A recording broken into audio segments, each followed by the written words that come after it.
सतत शिंका येत आहेत, नाकातनं पाणी येतंय, नाक बंद झालंय, डोकं दुखतंय, घसा ठोकवतोय, अगदी हैराण झालाय. घरगुती आयुर्वेदिक उपचार सांगते. अर्धा चमचा गाईच्या तुपात चिमूटभर खडीसाखरेची पूड घालून घ्या. ॲलर्जिक सर्दी कमी होऊन जाईल. दोन्ही नाकपुड्यांमध्ये 2 थेंब अणुतैल किंवा शुद्ध गाईच्या तुपाचे 2 थेंब घाला. ॲलर्जिक सर्दी मुळासकट कमी होईल.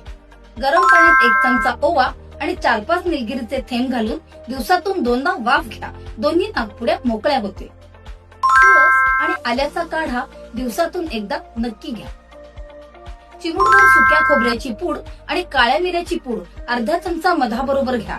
तुमचा कफ कमी होईल आणि घशातील खवखव कमी होऊन जाईल. रात्री झोपताना नाकाच्या आजूबाजूला मोहरीच्या तेलात थोडंसं मीठ मिसळून मसाज करा.